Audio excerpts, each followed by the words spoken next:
morning to our listeners. I hope you're well. I'm well.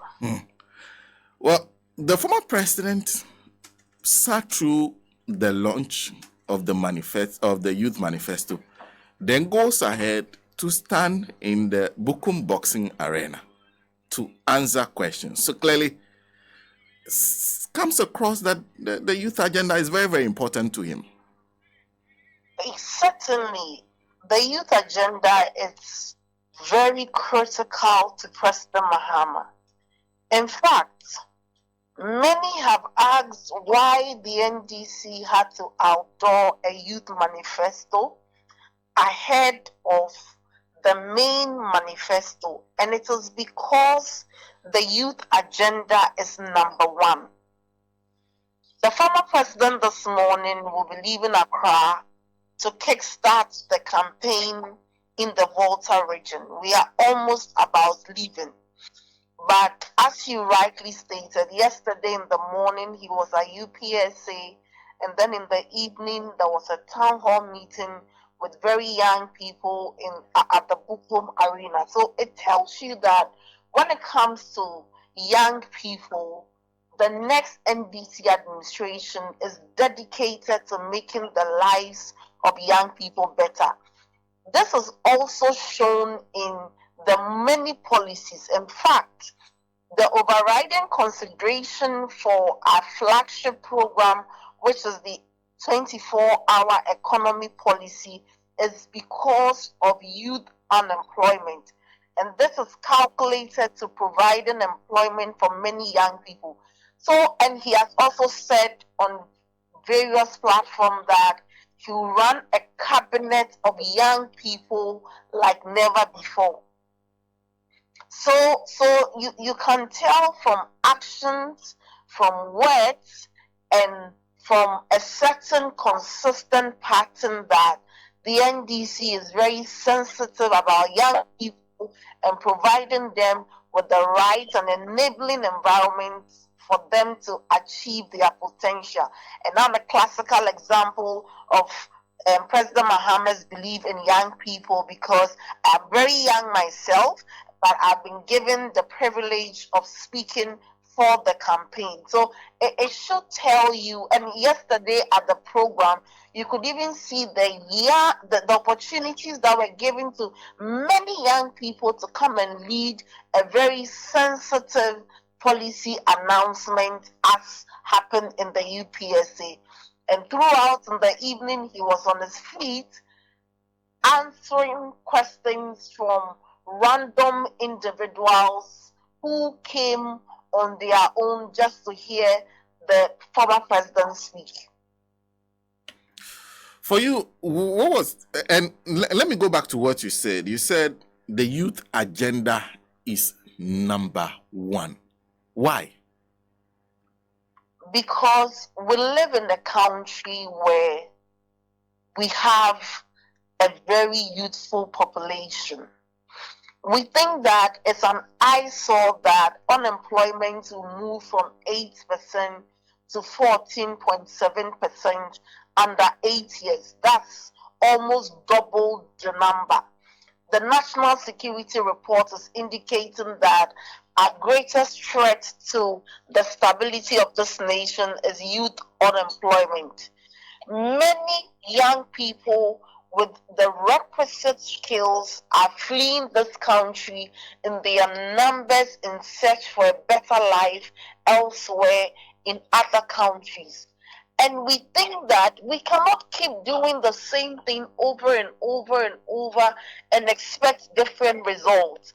And so this time, in the first term of President Mahama, it was basically driven by fiscal infrastructural development.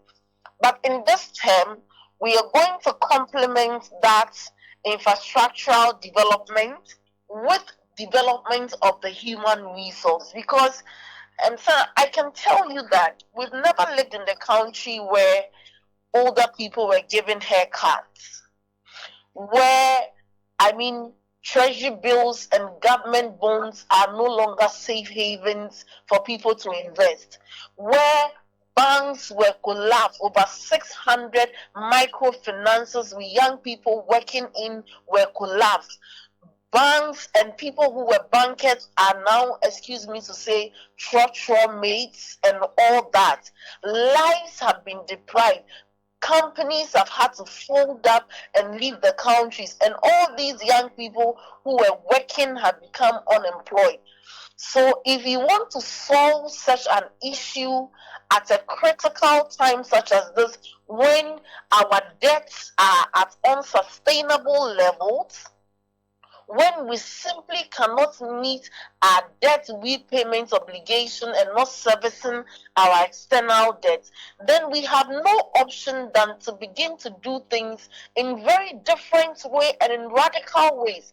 And one of the ways is to center the young people and let them feel a part of governance. Because recently, the Afro Barometer that was released is showing that many people, although say that they don't believe in democracy and they think that other forms of government are better, when you query a bit, you realize that what they really want is not an election every 4 years. It's just a better life. And I think we in the NDC have demonstrated that we are the political party that represents the conscience of the nation. We are the political party that, although not perfect, we certainly have Ghana at heart, and nobody would do this. The NPP, which created the mess, cannot be the same party we expect to correct the mess, because if they had any modicum of sensitivity for the people and the plight of the people, they wouldn't even create the mess. And so that is why we think that we have no option as a political party at this point in the history and the lives of the young people than to begin to have a youth agenda as our number one agenda, to make sure that many young people will have the hope. Many people are not asking to buy houses in cantonments. They are not asking to stay in airports. They are not asking to be driving in the luxurious Land Cruisers. They are just asking for a stable employment, for the means to be able to afford basic necessities of life, and they will be fine. And that's, we think that government has an obligation to do, and that is the focus of the next NDC government. And that's quite interesting. So the Youth Manifesto, as it's been launched, is your plan for the youth from 2025? That is so. And yes, that is so. And in that manifesto, the first thing that we said is the 24-hour economy, where we explain with Formula 133, where you have the same job with 3 shifts, with 3 people doing it, because of the robust policies the government will put in place to make this possible. Not just this, we also announced the National Apprenticeship Program, which is a policy aimed at enrolling young people with, senior craftsmen to be trained in various vocations for free. And government was going to equip them with startups. Then the third is what we call the Ejumara program, where we aim to support 10,000 businesses owned by young people every year, so that these businesses can in turn employ other young people. And in the area of education, we've promised that the current state of the free SHS is an eyesore. And so we are going to improve the free SHS by providing a dedicated source of funding, so that it is not subject to the whims and caprices of anybody, and students will go to school without food and what have you. Then we will also abolish the double track, so that we will go back to the quality educational system that allow teachers to have more contact hours with students. And while doing that, we also are promising a free level 100 academic fees. And let me take this opportunity to say that normally it is the entry level that is very difficult for students. And so the government is going to absorb that cost? And many people have been asking, oh, but have you done an analysis of how it's going to cost? So now let me tell you that in the 2022-2023 academic year, by the data released by the EduWatch organization, 125,000 students were admitted into tertiary institutions. Now, the average fee for the admission was around 2,200 cedis. Now, if you do the multiplication, that money brings you to 275 million cedis a year. Sena, that money is half the money that was sunk into building the cathedral. That money is less than half the money the president is giving to his daughters to service ambulance. That money is half than the corruption that is less than half the corruption that the Auditor General reports on annual basis. And so it is about setting the priority right. What President Mahama is going to do is to reduce the government expenditure at the office of the presidency and use part of that money to pay for the level 100 academic fees. And the second leg of this argument is people have said that, but if you pay for the fifth year, what will happen to the rest of the years? In the second to final year, there are a lot of schemes on campuses, like the students' loans that continuing students can access, like scholarships available for other people. It is the entry point that makes people delay for 1 year, 2 years before entering into the tertiary, and that is where the NDC government is promising to assist with. You will also realize that we have not just made a blanket promise of making, tertiary education free, because we come from a political tradition that believes that do not just make promises to win political power, but make promises calculated to making the lives of people better and calculated to solving a specific need. And that is specifically why we have said that. Very interesting. I know one of the jobs you have to do is essentially think about what the former president says, what reaction to generate. So I am wondering if you were worried how you felt throughout the whole process of the former president standing in the middle of a ring, having to answer questions from all kinds of youth. You know what question was going to be asked, because different youth have different needs. You know, Sena, you are right. And because of my job, I also have the responsibility of speaking to the former president a lot, so that you can tell what he stands for, and then when you speak for him, you speak to reflect his views. And one of the major critical things that I believe that the former president should be doing is to be doing some of these things, because the former president knows everything about Ghana, from archaeology to zoology. I have a number of academic qualifications. I have about 5 degrees. I have financial market, I have economics, I have energy, and then law and politics. Anytime I've had to engage the former president on topics on energy, I realize that my degree is very limited, because his knowledge of the energy sector is so in-depth.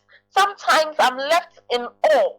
If you take him to health, he understands a certain best practice in Singapore and the best practice in Russia. So there was a day I even had the occasion of asking him, how did you know all these, But it tells you that the former president understands his country.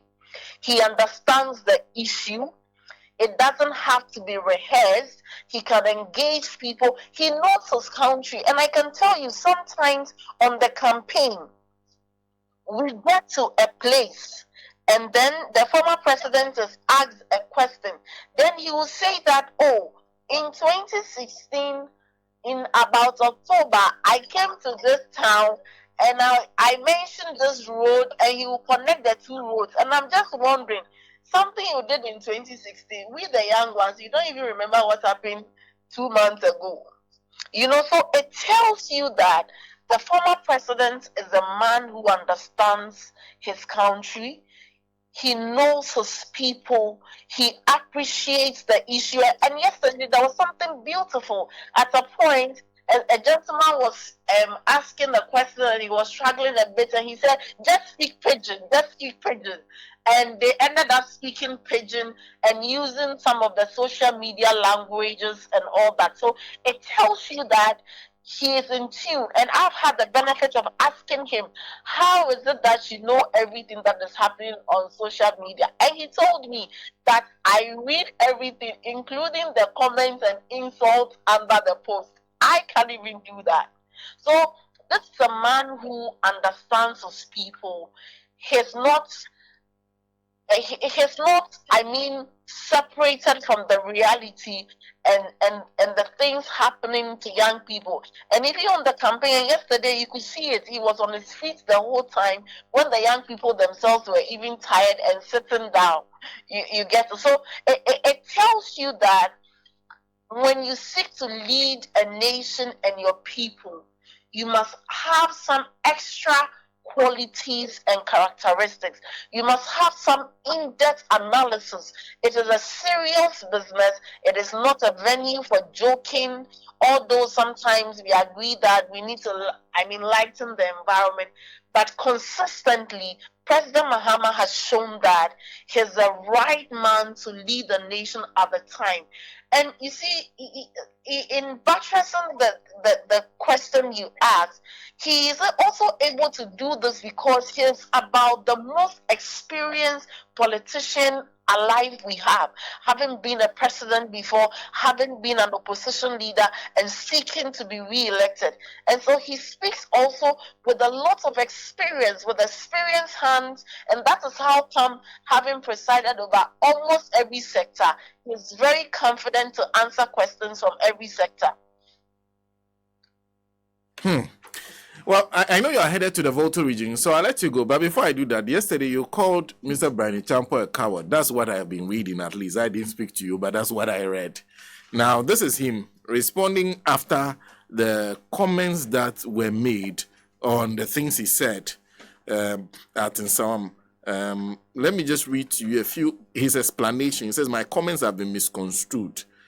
But a few quotes from an interview he had with, I believe, Empire FM says the New Patriotic Party is a political party. He says the National People's Party is a political party. The NDC is also a political party, and they are employing every possible strategy to win the elections.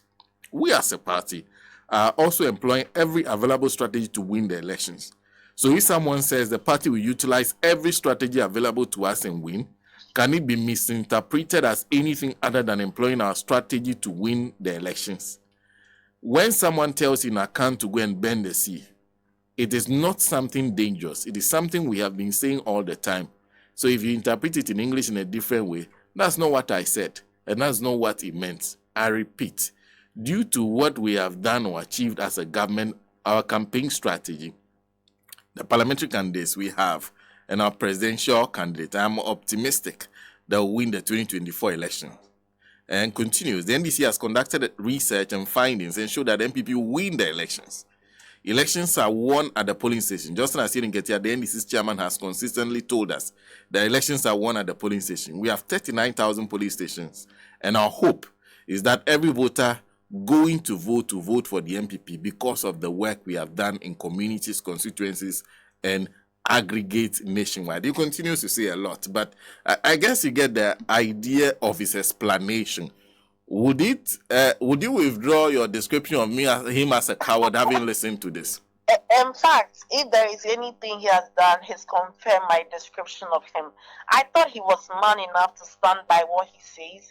He's now coming to give us theoretical explanation. Yesterday, I listened to an interview he granted with CTFM and trying to similarly, give different interpretation. I've told you, if there are men in MPP, Brian Champon is not one. And if anybody has anything to lose in Ghana, he has more to lose than anybody. So, and this is a man, he keeps shifting his tongue from we will not hand over power. Now he has come to we will win the election. He has also moved from that one to saying that he will use strategy. Very soon he will have no opinion. I think that the likes of Barry Champon should not be given that prominence. This guy wants to be in the public space every time. From his failed attempt at acquiring all government hotels for himself to his failed attempt to be a better minister for agriculture at the time when food prices are so high. So as of Brian, forget him. Interesting. In the meantime, the Peace Council is also making an appeal to you. Says there's nothing wrong when politicians make statements that they are optimistic of winning an election because no one goes to an election and hopes to lose. If they make such comments, that's okay, as long as they do not cross the red line by threatening to use the police, the military, or other means of violence.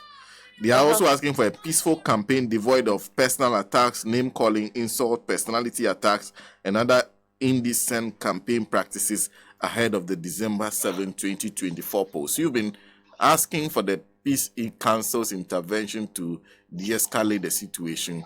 Is this good enough for you? So now what you read, does it sound like any intervention? Hypocrisy can destroy a nation, and peace is not necessarily the absence of war. And when you have elderly people and institutions mandated by law to do right by all manner of persons, they owe it an obligation to the conscience of the nation and to their own personal consciences not to be, biased. The Peace Council only comes out, and you can make this observation, when the MPP has said something that is to escalate passion, and then they will come and give a certain interpretation. You can imagine if the Peace Council is sounding this way, that every political party goes into an election to win. And so it matters not what somebody say, as long as they are within the limit. Who determines who is within what? And who would you call? By whose standard would it be used to determine what is wrong and what is right? I think that the Ghanaian people have shown the NDC a lot of goodwill. The Ghanaian people have consistently demonstrated, as we are going around the country, that more than ever they are ready for change. And so we want to ride on the goodwill of the Ghanaian people, the support they have for us, and their commitment to working together to bring change, rather than worry ourselves with certain things in this country. And the NDC, we have seen this before. In the year 2008, almost every state institution was against the NDC. The MPP threw it, apologists and whatever, did everything they can. When the people of Ghana made a decision that they were going to vote for the NDC, they indeed voted for the NDC. And so, having come out of that system, we are more than confident that we will win this election with the support of the Ghanaian people and by hard work and with the blessing of God. So all others can decide to do PR jobs or whatever. But you see, it will not change the price of bread this morning. It will not change the fact that many cannot pay their rent. It will not change the fact that many Ghanaians, we are being told, over 850,000 have been pushed down the poverty line. It will not change the fact that if you peg the household expenditure at 22 cedis, over 30% of Ghanaians are considered poor. It will not change our daily hardship. It will not change the anger in people and the quest to see change in this country. And so for us, that is our consolation. Thank you. We wish you all the best in the Volta region. If you have any Thank problem, you. just mention my name. You'll be cool. I hear you, Sena. Well, that's Beatrice Annan, who is Esquire, actually, who is a deputy spokesperson for former President John Dramani Mahama. And very interesting things. There'll be a lot to talk about. So much to talk about in the days to come. Because, I'm not a big fan of reading comments from him. But there are a couple of commentaries on exactly what they are promising with the level 100 students.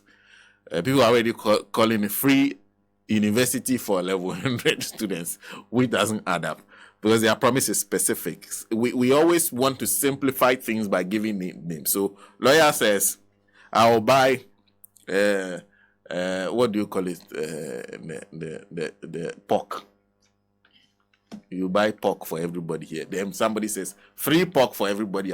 No. Lawyer did not say that. Say he will buy pork. So stick to the promise that the person made. The person is talking about academic user fees, which I think academic facility or academic